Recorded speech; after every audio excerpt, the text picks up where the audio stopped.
ఇక మరి కేసీరావయ్య ఏం దంద చేసిండు, ఏం ఉద్దారకం చేసిండు. వామ్మో నీ దండం పెడితే లక్షల కోట్ల భాగవతం అంతా బయట పెడుతుర్రు. ఓ మిషన్ అట, మిషన్ చల్లకుండా మొత్తం పూస గుచ్చినట్టుగా పటా పట కొచ్చి మొత్తం నిజమంతా కక్కిస్తుందిలా. ఒక గట్ట ఉంది మన పెద్ద మనిషి. ఇక మరి వ్యాపారం దోసుకుంటా ఎట్టేటి సంగతి చూద్దాం పని. కంసాలి వారు కాలానికి పెళ్లి కొడుకులు, కరువుకు తొలి పీనుగలు అన్నట్టు. ఇక ఏనిగలు తినేటోళ్లకు పీనిగలు అడవా అన్నట్టు కేసీరావు తెలంగాణ జనాల నెత్తి కొరిగి ఎన్ని లక్షల కోట్లు మూట కట్టుకుండో ఇందా పారి ఏవో చెప్పుకొస్తారు గీళ్ళు. భలే ఉంది పంపించింది. తెలంగాణ రాష్ట్రం తెచ్చింది ఎవరు? నేనే.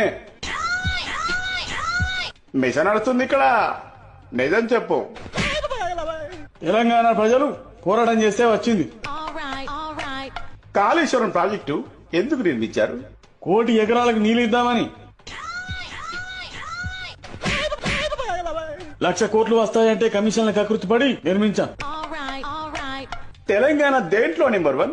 అభివృద్ధిలో నెంబర్ 1, అవినీతిలో, కబ్జాల్లో, మద్యం అమ్మకాల్లో.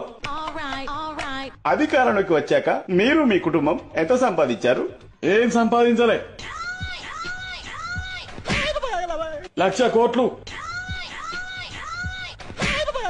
2,00,000 కోట్లు, 3,00,000 కోట్లు, ఫైనల్ గా 6,00,000 కోట్లు. నీ అమ్మ మిషని బంగారు తెలంగాణ పేరుతో 1,00,000 కోట్లు దోచుకొని మేసమ్మ తీసామేంట్రా?